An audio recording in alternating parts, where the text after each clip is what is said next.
தமிழ் உறவுகள் அனைவருக்கும் வணக்கம். மரங்களின் மாநாடு அட்டகாசமாக பேசிய அண்ணன் சீமான், இந்த தலைப்பில் தான் இந்த காணொலி நம்ம பேசுகிறோம். அதாவதுங்க, இன்றைய நாள் அண்ணன் சீமான் அவர்களின் தலைமையில் மரங்களின் மாநாடு மிகவும் சிறப்பாக நடைபெற்றதுங்க. இந்த மாநாட்டில் அண்ணன் சீமான் அவர்கள் பல்வேறு அறிவிப்புகளை அறிவித்திருந்தாருங்க. குறிப்பாக அண்ணன் சீமான் அவர்கள் என்ன சொல்லியிருந்தாருன்னா, நான் ஆட்சிக்கு வந்தால் ஒவ்வொரு பிறந்த நாளுக்கும் ஒவ்வொரு குழந்தையும் மரம் நட வேண்டும் என சொல்லுவேன் என பேசியிருந்தாருங்க. அதே போல் பள்ளி மாணவன் ஒருவன் 10 மரங்கள் நட்டால் அவனுக்கு தேர்வில் 10 மதிப்பெண்கள் வழங்குவேன் என்றும், அதே போல் 100 மரங்கள் நட்டால் சிறந்த தமிழ் தேசிய குடிமகன் என பாராட்டு சான்று வழங்குவேன், வேலைவாய்ப்பில் முன்னுரிமை வழங்கப்படும் என்று அண்ணன் சீமான் அவர்கள் அறிவித்திருந்தாருங்க. அதே போல் 1000 மரம் நட்டால் அவனது இறுதிச் சடங்கில் அரசு மரியாதை இருக்கும், மக்கள் மரம் நடுவதற்கு ஊக்கத்தொகை வழங்குவேன் என்று அண்ணன் சீமான் அவர்கள் பேசியிருந்தாருங்க.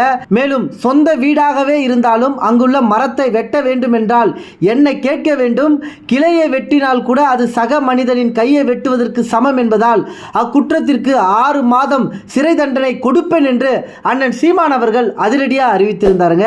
முக்கியமாக அண்ணனின் இந்த அறிவிப்புகளை நீங்கள் எப்படி பார்க்குறீங்கன்றத உங்களுடைய கருத்துக்களை தெரியப்படுத்துங்க. நன்றி, வணக்கம்.